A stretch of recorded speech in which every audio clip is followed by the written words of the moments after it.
letting me be here today. I'm so excited, and I'm excited on behalf of my patients because I think there's a lot of solutions that my patients could really use, and I feel like the future can't come fast enough for them. So I hope in the next 18 minutes I can share the things that matter on the ground right now when we do clinical care.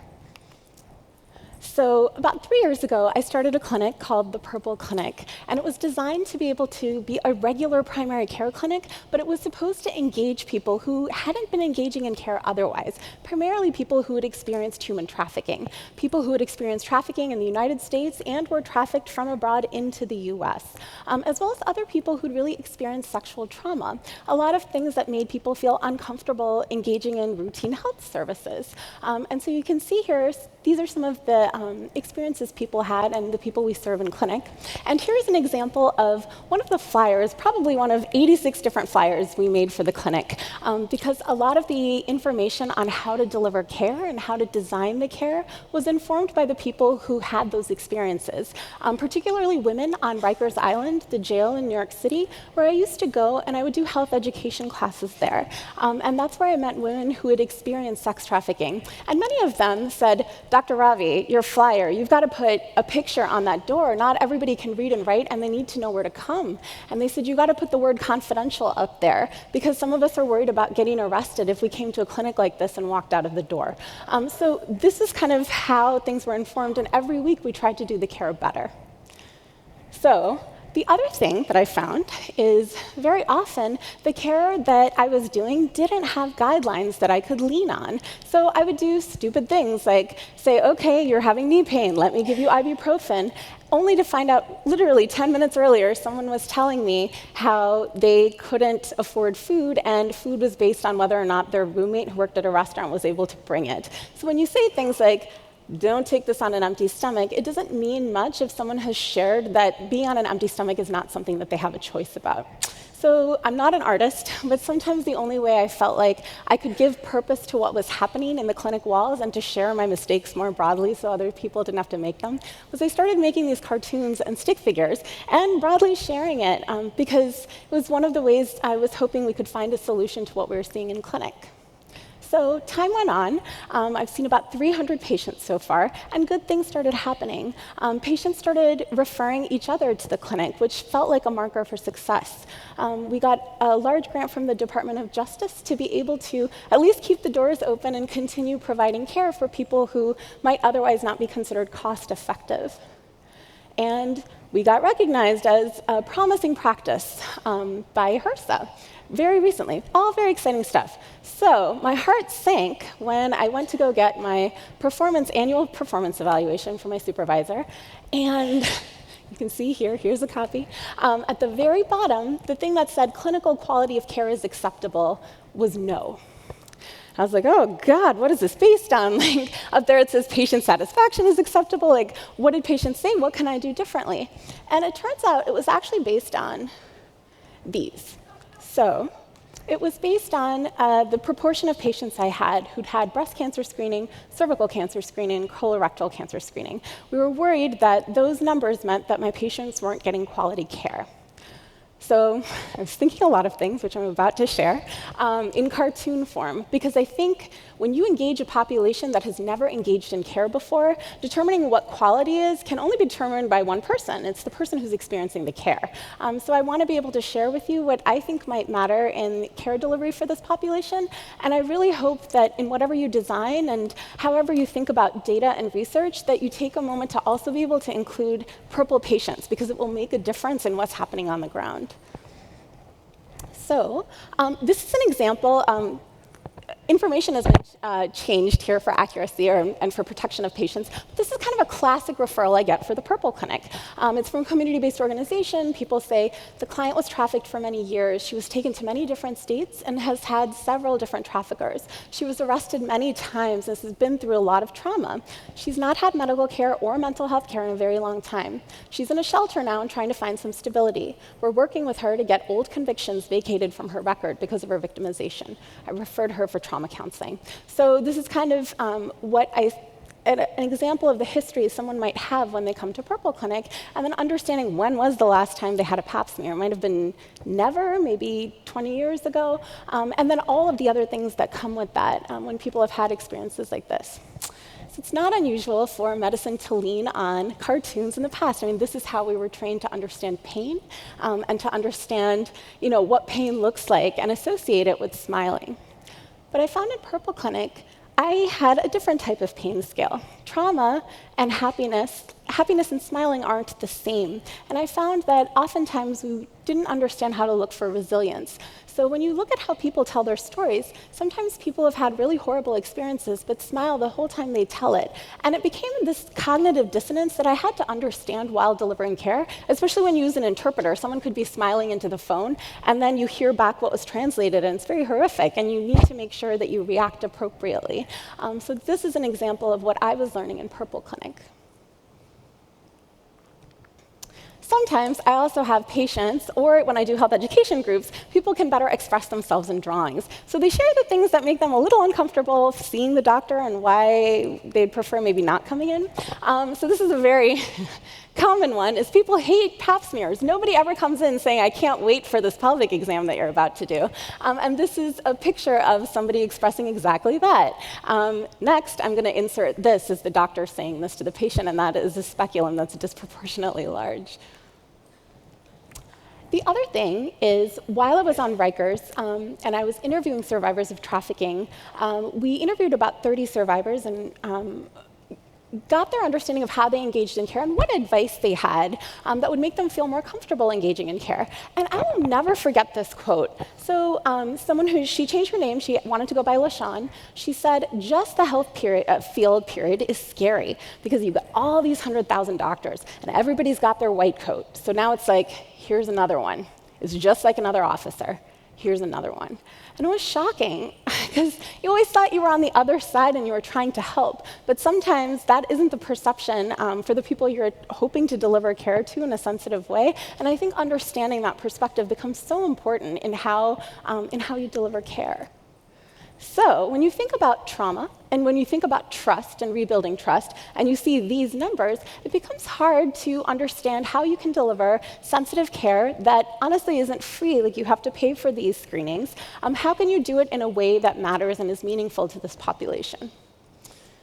So I'm going to walk you through what it takes to actually get to even 30%. So I would schedule appointments for patients, and I would really try and hope that they would make it to clinic. But this is not an uncommon type of text that I would get back when I would send out clinic reminders. This is a text reminder for Purple Clinic. Please let us know if you have any questions. And people would commonly say, I can't make it. I don't have enough money to come, only money to feed my kids. Please make an appointment for another. Thank you. Okay, so transportation was a problem. So sometimes when we try to fix problems, we ask the people who can actually make it, how are they doing it? Maybe we should be doing more of that. So I had a mom and a child. They always came on time, never missed an appointment, always there. So I asked, how are you guys getting to clinic? What are you doing? And then I found out this is what they were doing. They would leave for the subway 3 hours before any appointment. So it was an 8 a.m. appointment. They left at 5. And they would beg for a subway swipe because they didn't have a Metro card to be able to make it to clinic. If they actually made it to clinic, sometimes if no one swiped them through, they'd have to jump the turnstile, which in New York City would lead to an arrest and land you in Rikers Island. So essentially, clinical care and access to clinical care was putting people at risk for ending up with the same problems that we're hoping to solve by engaging them in care. So because we learned this, we updated our flyer again, I think it's version 87, and we put now everyone gets Metro cards because we should not be a part of that cycle that keeps people incarcerated and out of access to care. So let's say someone was lucky enough to actually make it through and check in for their appointment. Then they may love seeing the doctor. This is another depiction of what someone wrote about what they loved, but they said it was so hard to get past the receptionist. That interaction was very triggering, and it was very upsetting to them. Sometimes people would be asked, oh, you don't have insurance? You have to see the social worker first. You can't get access to a doctor. People hated that type of interaction.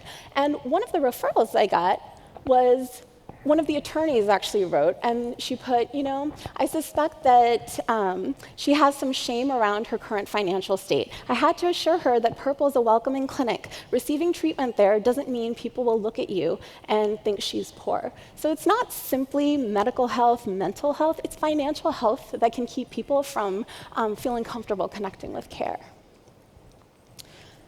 If someone does make it into your office room and you have the plan to do a pap smear, sometimes your agenda and the agenda of the person you're about to meet doesn't line up. Very often that happens with the patients that I see, especially when there's trauma, there's domestic violence, and there's human trafficking involved. What you are about, that you can't predict what's going to happen in that interaction. It could be a routine diabetes check, but it might be an acute event, and a pap smear could be the most quality metric thing that person needs to stay alive for that visit. And I think that's really important because now we're like, oh, physicians should have more efficiency. Let's get them scribes. And so they don't even have to type. They can talk to the patient, which is great. But sometimes if you have a second person in the room, someone who may not always feel comfortable even disclosing to a doctor, now there's two people in the room too, and I'm not sure how many of us asked survivors of violence if they felt comfortable having a scribe in the room while this was happening. So I just want to make sure, again, that technology that we create matters to the people who may not have had a chance to voice their opinion earlier.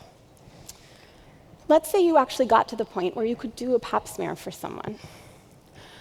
For me, recognizing that when someone talks about all of the pain that their body has experienced from violence, I never knew how to respond when people would apologize when they would get a pap smear.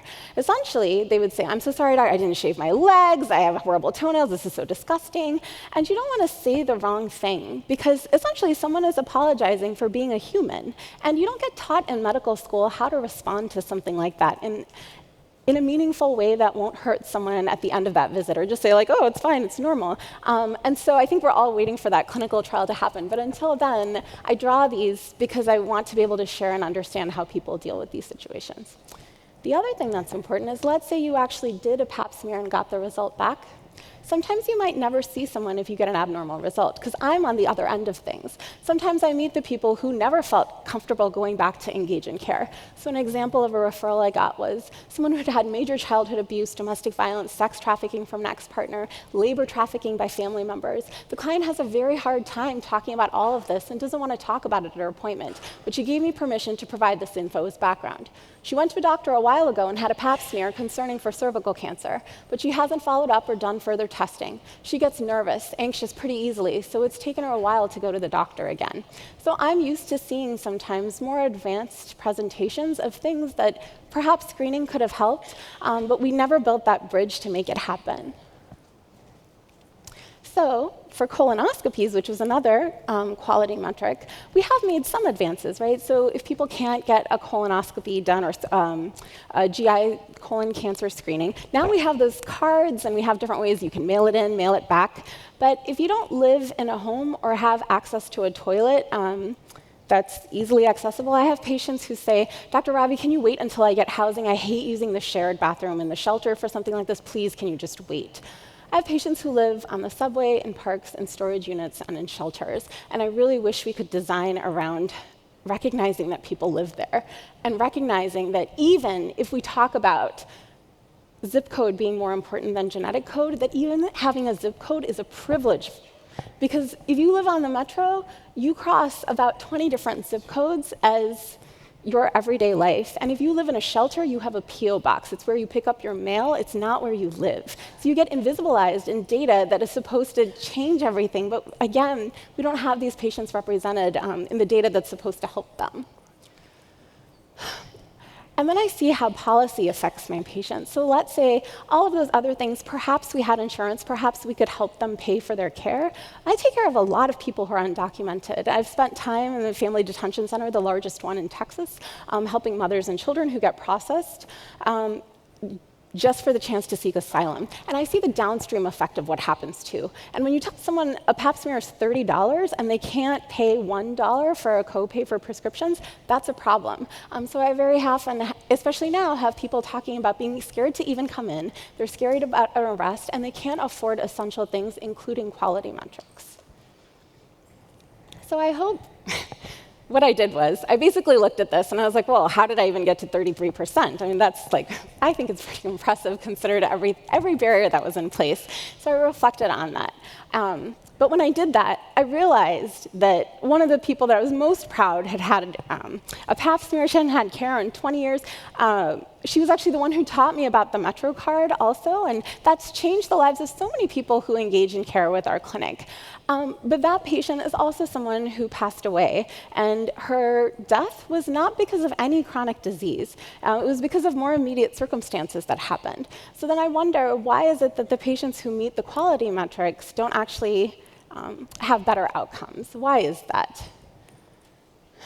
So now when I see this, and I hope when you think about this also, you will think of all of these other scenarios and what it actually takes for us to, I guess someone defined that this is what matters in people's lives and this is what quality is, but I really hope that when we think about clinical quality of care that's acceptable, that we can expand and actually design for people who have experiences that we just may not have reached out to yet. Because I can tell you for sure, the things that keep me up at night are definitely that survey, but the no-shows really keep me up at night because I don't know why someone didn't come back to clinic, and it's not the usual stuff. It's not that somebody forgot.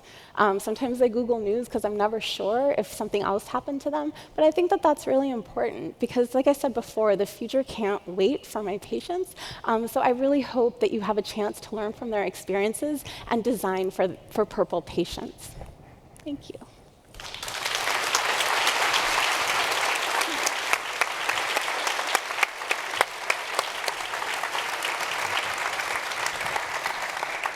Thank you. Really inspiring work, and it's the kind of cross connections we want to have catalyzed here. If you, again, you had an ask for all the participants here and online, maybe recapitulate that. If you were to kind of ask for one thing for everyone here to keep in mind as they're developing solutions, what would it really be to meet your kind of population? I think it's just really important to look at who's missing. When I was looking at all of the data for human trafficking, I was thinking about like, people in jail or who their only touch point to things, they may not have regular internet access. So if you're designing surveys or even if NIH is saying, oh, it's voluntary participation, who will never hear about those things? They're the ones that you have to make the extra effort. If they had a voice, I really feel like what's possible is just so, it would be really exciting for the future. I think that's what we need, more of their voices. Need more Anitas. Thank you.